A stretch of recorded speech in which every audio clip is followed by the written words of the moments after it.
사역의 말씀 다이제스트 새 신자들을 위한 말씀 성경을 2. 성경의 완성. 오늘 우리는 역사적인 사실에 근거하여 성경이 어떻게 완성되었는지를 살펴볼 것이다. 성경이 언제 쓰였으며 쓰인 후에 어떻게 인정되었는지도 볼 필요가 있다. 이러한 것들은 단지 몇 가지 사실일 뿐이지만 우리 그리스도인들과 밀접하게 연관되어 있다. 성경이 쓰이기 전 기록된 하나님의 계시가 없었음. 인류 역사의 처음 2500여 년 동안에는 기록된 하나님의 계시가 없었다. 하나님께서 아담, 아벨, 노아, 아브라함, 이삭, 야곱 등을 포함한 조상들에게 주신 가르침과 같이 그 당시에는 하나님께서 말로 하신 가르침만 있었다. 창세기를 볼 때 우리는 성경이 쓰이기 전에는 하나님께서 종종 조상들에게 나타나셔서 직접 말로 가르침을 주셨다는 것을 알 수 있다.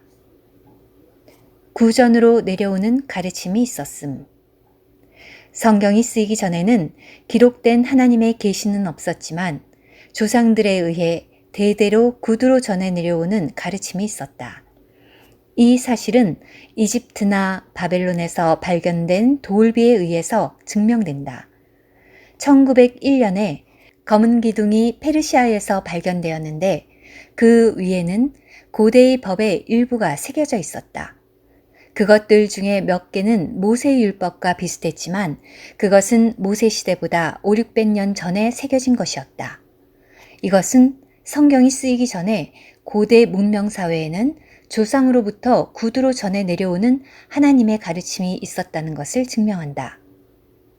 고대 언어. 성경이 어떻게 쓰였는지를 알려면 고대 문명사회에서 사용된 알파벳과 언어를 알 필요가 있다. 아카드어. 노아 홍수 이전에는 사람들이 어떤 언어를 사용했는지 알려져 있지 않다. 역사적인 연구에 의하면 홍수 이후에 사람이 사용한 최초의 언어는 고대 바빌론 서북부의 아카드 지방으로부터 유래한 아카드어이다. 창세기 2장에 있는 아담과 에덴과 안식일의 원어는 아마도 히브리어가 아니라 아카드어일 것이다. 아카드어는 원래 몇 개의 선으로 만들어졌다. 이 선들이 쐐기 모양으로 그려져서 결국 설형 문자로 발전했다. 이 문자는 주전 2000년경까지 대략 아브람 시대까지 사용되었다. 셈족의 바빌론 문자. 주전 약 2000년 전부터 셈족의 바빌론 문자가 아카드어를 대체했다. 이것이 이후에 나타난 아람어의 기원으로 추정된다. 이 문자는 느부갓네살이 바벨론에서 통치하던 때인 주전 600년경까지 사용되었다. 가나안어와 히브리어. 바벨론에 있는 갈대아우르는 아브라함이 원래 거주하던 곳이었다. 거기에 있던 사람들은 셈족의 후예였고 그들이 사용한 언어는 앞에서 말한 바벨론 문자였다. 모든 역사가들은 아브라함이 하나님에 의해 가나안으로 부름받았을 때 자연스럽게 그의 모국어인 셈족의 바빌론 언어를 버리고 가나안의 현지 언어를 사용했을 것이라고 생각한다. 이 가나안의 언어는 아마도 후에 히브리어가 되었든지 아니면 히브리어의 일부가 되었을 것이다. 어떤 사람들은 이사야서 19장 18절에 있는 가나안 방언이 아브라함의 후손인 이스라엘 사람들이 사용한 언어를 의미한다고 생각한다. 역사학자들은 히브리어의 대부분이 가나안어로부터 발전했다고 주장한다. 아람어. 주전 600년경의 이스라엘 민족은 바벨론으로 잡혀가 오랫동안 거기에 있었으므로 서서히 히브리어를 잊어버리고 갈대아인의 언어인 아람 지방의 언어를 쓰기 시작했다. 귀한 후에도 그들은 여전히 아람어를 사용했다. 주 예수님 당시의 로마는 이미 이스라엘 땅을 점령했다. 비록 헬라어가 로마 제국 전체에서 일반적으로 사용되었지만 유대인들 사이에서는 여전히 아람어가 통용되었다. 단지 랍비들만 회당에서 히브리어로 성경을 읽고 말했다. 만약 회당에 히브리어를 이해하지 못하는 사람이 있으면 아람어로 통역해주는 사람이 있어야 했다. 많은 역사학자들은 주 예수님께서 백성들에게 매일 말씀하실 때 사용하신 언어는 히브리어가 아니라 아마도 아람어였을 것이라고 말한다. 주님께서 하신 말씀인 달리다굼과 엘로이 엘로이 라마 사박다니는 모두 아람어였다.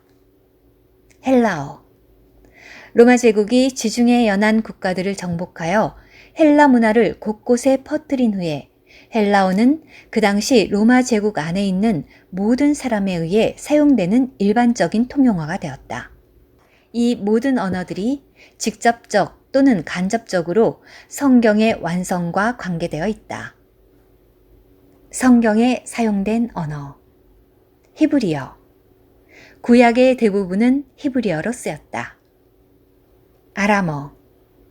구약에서 아람어로 쓰인 것은 예레미야서 10장 11절, 다니엘서 2장 4절부터 7장 28절까지, 에스라기 4장 8절부터 6장 18절까지, 7장 12절부터 26절까지 이렇게 네 군데이다.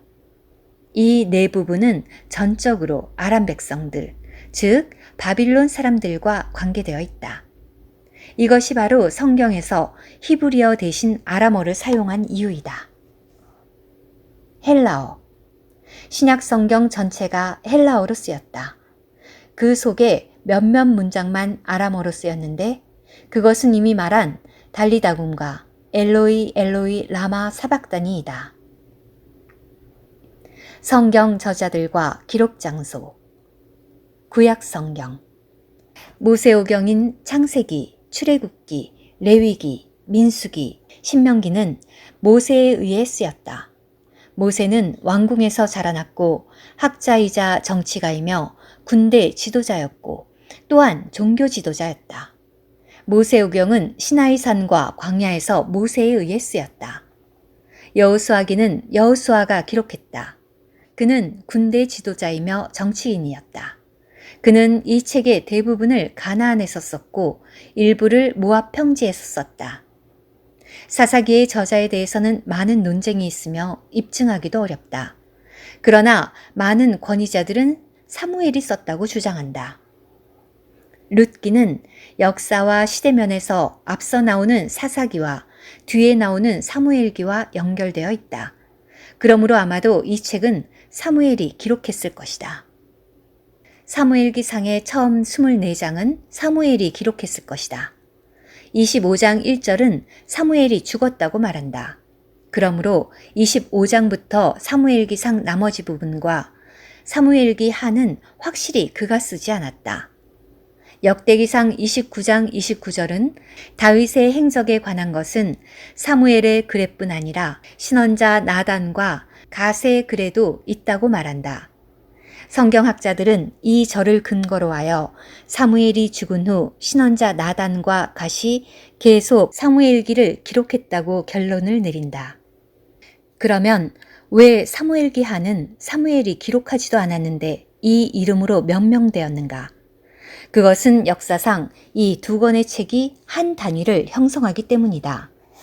그러므로 기록자들은 계속하여 사무엘기상 25장부터 사무엘기하 끝까지를 기록했다.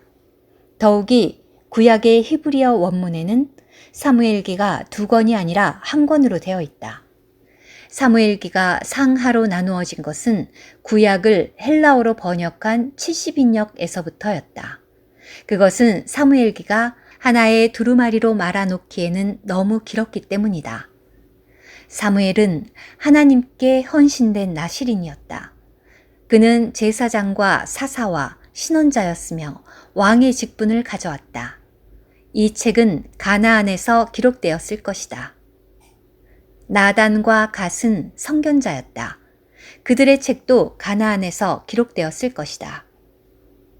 열왕기 상하도 구약 히브리어 성경에서는 한 권이었는데 70인역에서 나누어졌다. 성경학자들은 이 책의 저자가 누구인지 쉽게 단정하지 못하지만 어떤 이들은 예레미야가 저자라고 생각한다. 역대기 상하 역시 구약 히브리어 성경에서는 한 권이었다. 이 책 역시 70인역에서 나누어졌으며 일반적으로 에스라가 기록했다고 본다. 역대기의 마지막을 에스라기의 처음과 비교해 볼 때 형식과 문법과 어법이 매우 비슷해서 똑같은 저자에 의해 쓰인 것이 틀림없어 보인다. 그래서 에스라가 역대기를 기록했다고 추정된다. 에스라기는 분명히 에스라가 기록했다. 에스라는 매우 학식 있는 율법학자였으며 제사장이었다. 그는 하나님의 율법을 매우 잘 알았으므로 또한 율법사였다. 이 책은 예루살렘에서 기록되었다. 느헤미야기는 분명히 느헤미야가 기록했다. 에스라는 레위의 후손으로서 제사장 지파에 속했고 느헤미야는 유다의 후손으로서 왕의 지파에 속했다. 전자는 종교와 관련되었고 후자는 정치와 관련되었다. 그 당시 페르시아 제국은 유다를 하나의 도로 간주했고 느헤미야는 유다의 총독이 되었다. 그의 책은 예루살렘에서 기록되었다. 에스더기의 저자를 확정하는 것은 쉽지 않다. 아마도 모드르게가 저자일 것이다. 9장 20절과 23절에서 모드르게가 그때 이 사건을 기록했다고 말한다. 그는 하나님을 사랑하고 유대인을 사랑했다. 그가 이 책을 썼다면 그 장소는 이방 도시인 수산성이었을 것이다. 욥기의 저자에 대해서는 더 많은 논란이 있다. 이 책에 기록된 것들은 모세 시대 이전에 일어난 일들이며 주전 2000년경인 아브라함 시대 때의 일들인 것 같다. 어떤 이는 엘리후가 기록했다고 말하고 어떤 이는 모세가 저자라고 말한다.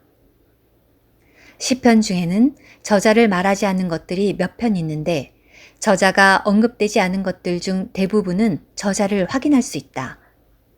150편의 시들 중에 적어도 73편이 다윗의 글이라고 분명하게 명시되어 있고 저자가 기록되어 있지 않아도 다윗이 기록한 것이 분명한 시들이 상당수 있다. 그러므로 다윗이 거의 100여 편이나 되는 가장 많은 시를 썼다. 그 외에 아삽, 헤만, 에단, 고라의 자손, 솔로몬, 모세 등이 있다. 그러므로 적어도 7명의 저자가 밝혀져 있다. 고라의 자손들은 원문에 복수로 되어 있으므로 한 사람 이상일 것이다. 이 사람들의 모든 시들은 이스라엘 땅에서 기록되었을 것이다. 다윗은 처음에는 목자였고 그 다음에는 왕이었다.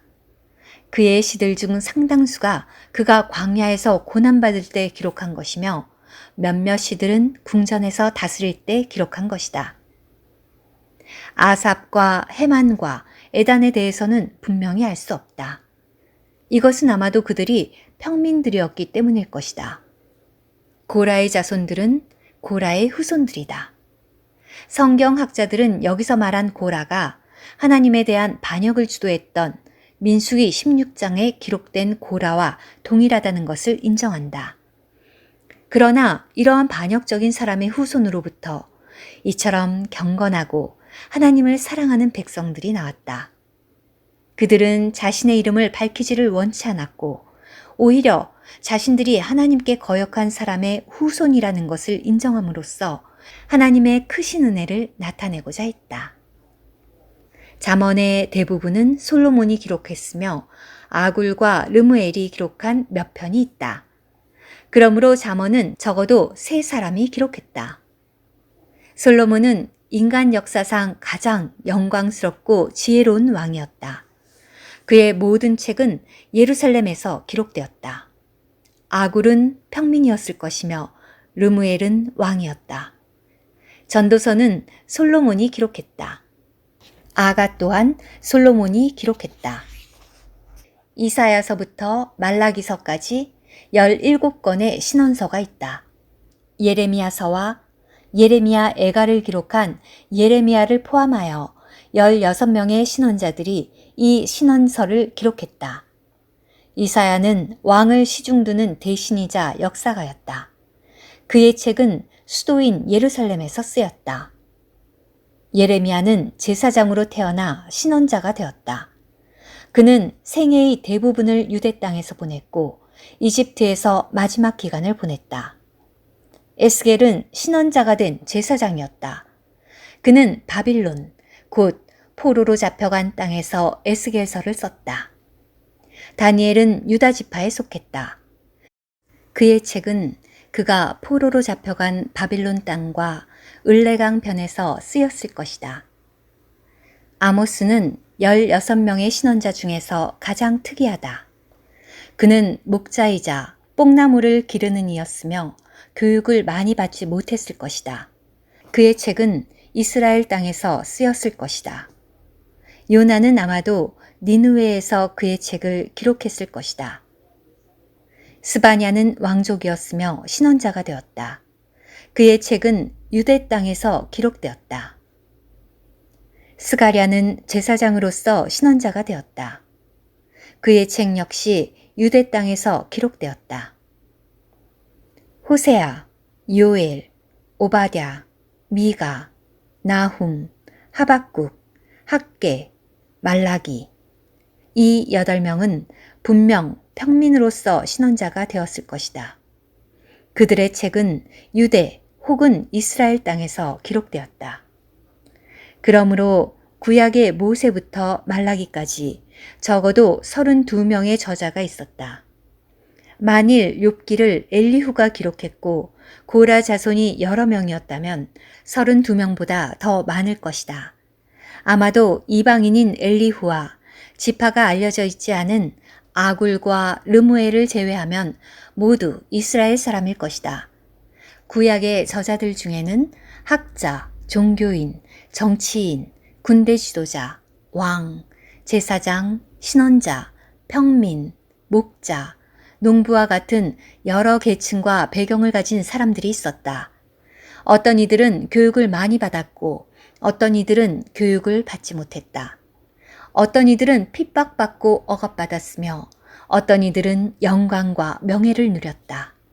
어떤 이들은 이스라엘 땅에 살았고 어떤 이들은 포로기에 이방 땅에 있었다. 신약 성경 마태복음은 마태가 기록했다. 그는 원래 세리였으며 출신이 영예롭지 않았지만 주님은 그를 12제자 중 하나로 부르셨다. 그의 복음서는 유대 땅에서 기록되었을 것이다. 마가복음은 마가가 기록했다. 그는 매우 평범한 제자였다.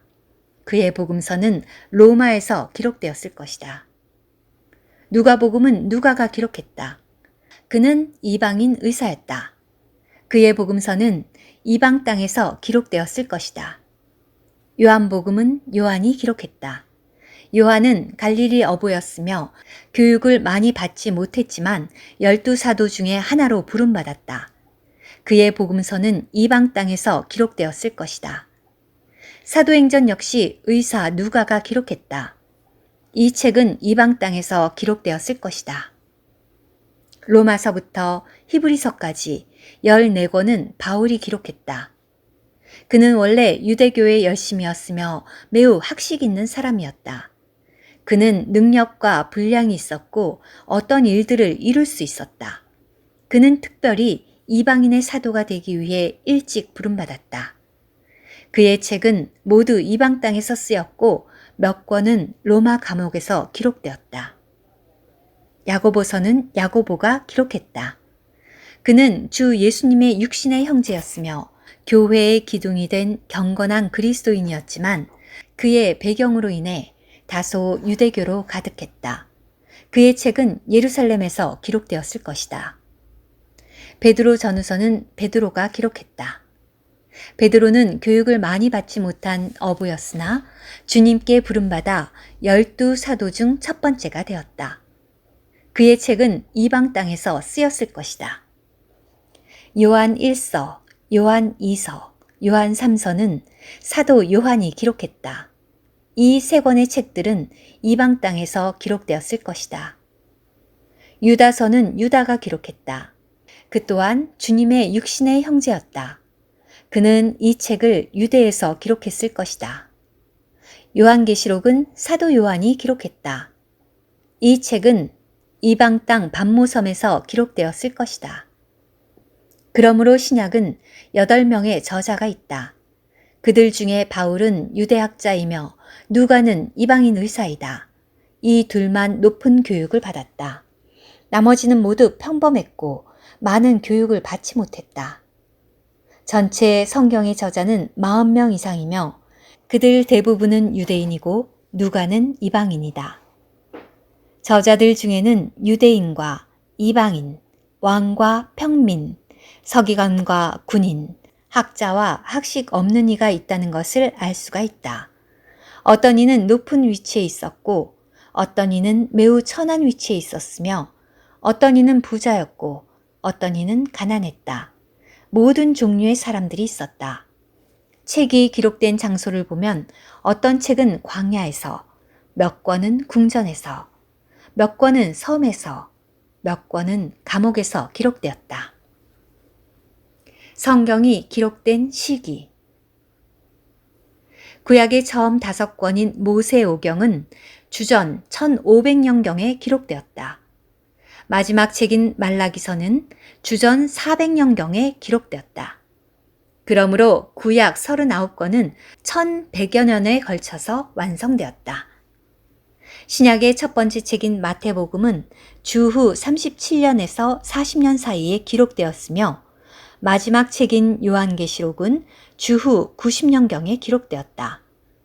그러므로 신약 성경은 50여 년의 기간에 걸쳐서 완성되었다.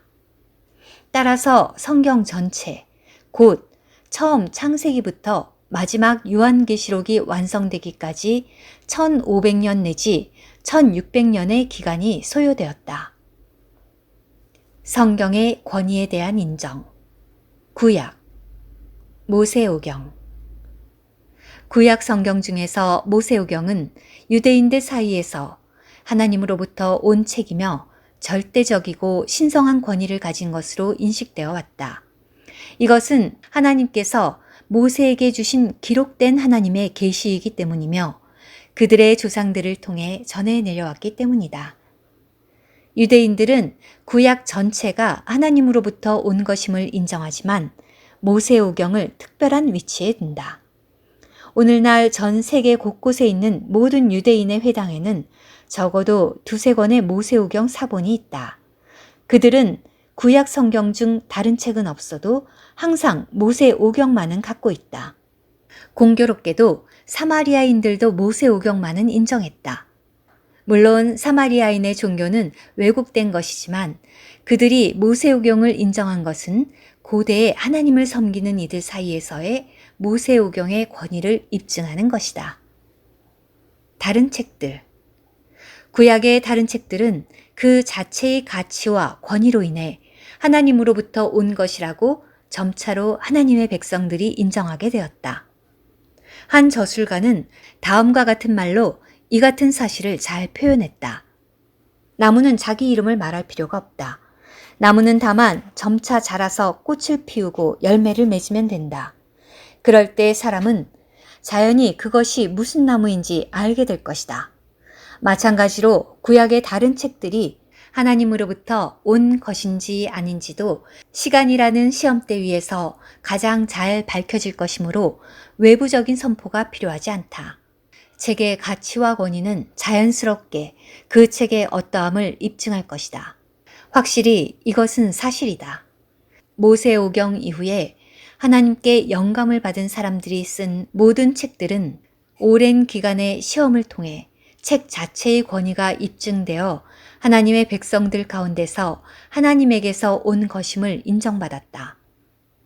주전 457년경에 학사 에스라는 모세오경과 하나님의 백성들 사이에 일반적으로 인정되어 온 권위 있는 글들을 편집하여 구약을 만들었다.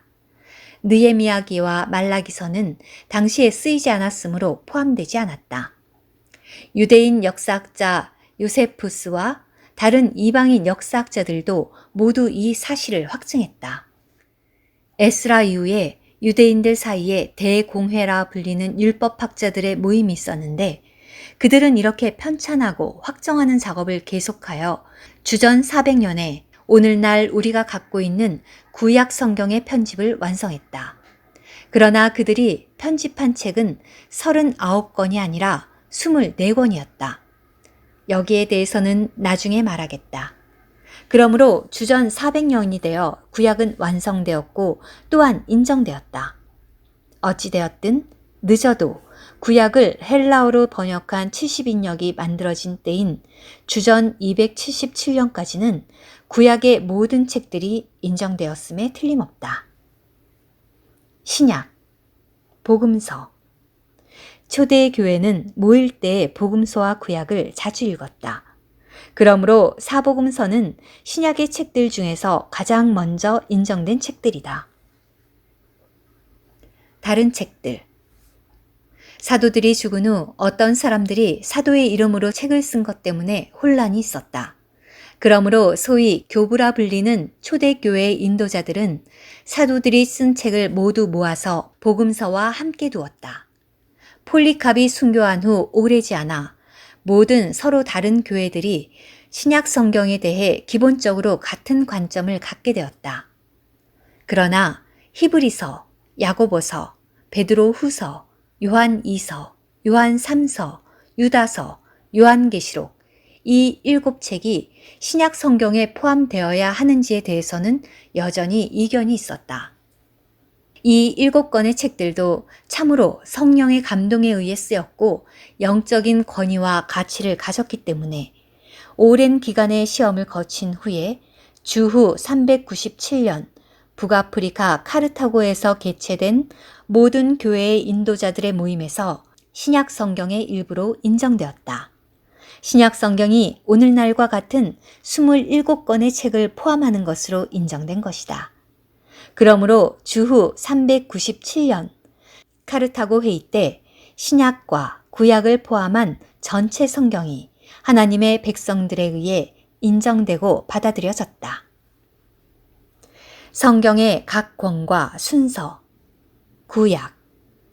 현재 우리가 갖고 있는 구약 성경의 배열은 구약 히브리어 성경의 원래 순서와 같지 않고 70인역 성경에 채택된 순서와 같다. 주전 277년에 70명의 율법학자들이 구약을 헬라어로 번역할 때 책의 순서를 재배열했다. 이때 성경은 영적인 내용에 따라 아주 합당하게 배열되었고 성경학자들도 이 배열 가운데 있는 하나님의 주권을 인정하고 있다. 구약 히브리어 원문 성경은 누가복음 24장 27절과 44절에 있는 주님의 말씀에 따라 세 부분으로 나뉘는데 바로 모세의 율법과 신헌자의 글과 시편이다. 모세의 율법. 모세의 율법은 총 5권인 모세의 오경으로 구성된다. 신헌자의 글. 신헌자의 글은 초기 신헌서와 후기 신헌서로 나뉘며 초기 신헌서는 4권, 곧 여호수아기, 사사기, 사무엘기, 상하 구분 없음, 열왕기, 상하 구분 없음의 순서로 구성되었고 후기 신헌서는 4권, 곧 이사야서, 예레미야서, 에스겔서, 소신헌서들로 구성되었다. 예레미야 애가와 다니엘서를 제외한 12권의 짧은 신헌서들은 소신헌서들로서 한 묶음으로 분류되었다. 시편 및 다른 책들. 시편 및 다른 책들은 상당히 많은 부분을 포함하며 모두 11권의 책으로 되어 있는데 시편, 잠언, 욥기, 아가, 룻기, 예레미야 애가, 전도서, 에스더기, 다니엘서, 에스라기와 느헤미야기, 에스라기와 느헤미야기는 한 권으로 간주됨, 역대기, 상하 구분 없음 등이다. 모세의 율법 5권, 신헌서 8권, 시편 및 다른 책들 11권을 합하면 모두 24권이다. 이것이 유대인들의 고대 구약 성경이며 그 순서이다. 교회시대 초기의 교부들은 22개의 히브리어 알파벳과 일치시키기 위하여 구약을 22권의 책으로 간주하기를 선호했다. 이러한 분류는 역사가 요세푸스에 의해 확증된다. 구약 성경의 어떤 책의 이름은 70인역에서 처음으로 사용되었다. 원래 대부분의 책은 그 책의 첫 번째 단어가 그 제목이었다. 예를 들면 창세기의 원래 제목은 태초에였다. 어떤 책은 그 책에 나오는 뛰어난 인물의 이름의 뜻이 제목이 되었다. 예를 들면 사무엘기의 원래 제목은 사무엘이라는 이름의 뜻인 하나님으로부터 받음이었다. 이사야서의 원래 제목은 이사야라는 이름의 뜻인 여호와의 구원이었다. 70인역 편찬 이후에 이러한 책들은 오늘날 우리가 사용하는 이름으로 불렸다. 신약 주후 397년 카르타고 회의에서 신약의 책들이 인정된 이후에 신약의 책과 순서는 오늘날 우리가 갖고 있는 것과 같게 되었다. 외경 처음부터 성경에 포함되지 않음. 성경에 포함되지 않는 14권의 외경이 있었다. 어떤 이는 이 14권의 책이 주전 277년에 헬라어로 번역한 구약 70인역 이전에는 구약에 포함되었었다고 생각했다. 그러나 실증된 역사적인 사실로 볼 때 그러한 주장이 잘못된 것임을 알 수 있다. 요세푸스의 증거 주후 37년에 태어난 권위 있는 유대인 역사학자 요세푸스는 이렇게 말했다.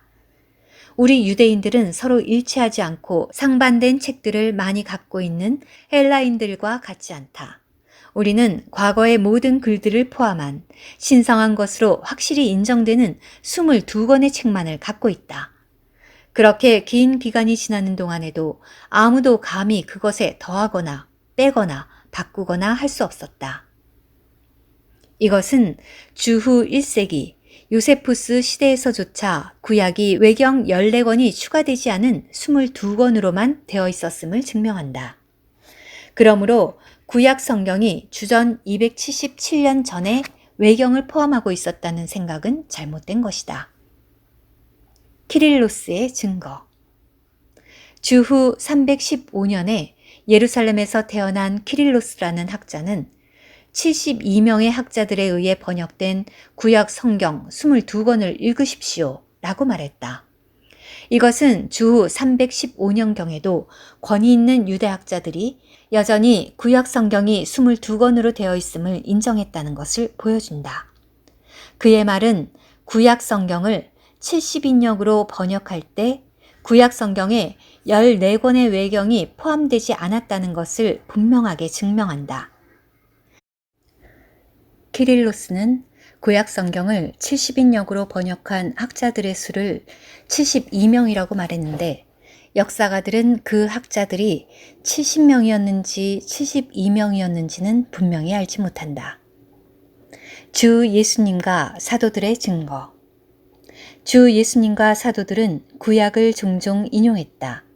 만약 외경 14권이 구약 성경에 포함되었다면 주님과 사도들은 그것을 인용했을 것이다. 그러나 그들이 한 번이라도 외경을 인용한 것을 찾을 수 없다. 이것은 주 예수님과 사도들의 시대에도 외경은 구약에 없었다는 것을 증명해 준다. 바티칸 사본에 첨가되어 있음. 세계에서 가장 오래된 것으로 여겨지는 사본 3가지 중 하나는 로마 천주교의 교황이 있는 바티칸에 보관되어 있는데 이것을 바티칸 사본이라 한다.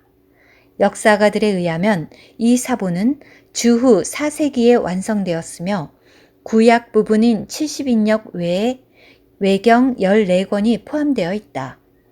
이것은 주후 315년 이후에 첨가되었음이 틀림없다. 아마도 이러한 움직임에 대한 반대로서 그리스 동방 정교회는 주후 361년에 라오디게아에서 회의를 열어 공식적으로 외경 14권을 부인했던 것 같다. 그들은 또한 교회에서 외경을 사용하는 것을 금지했다.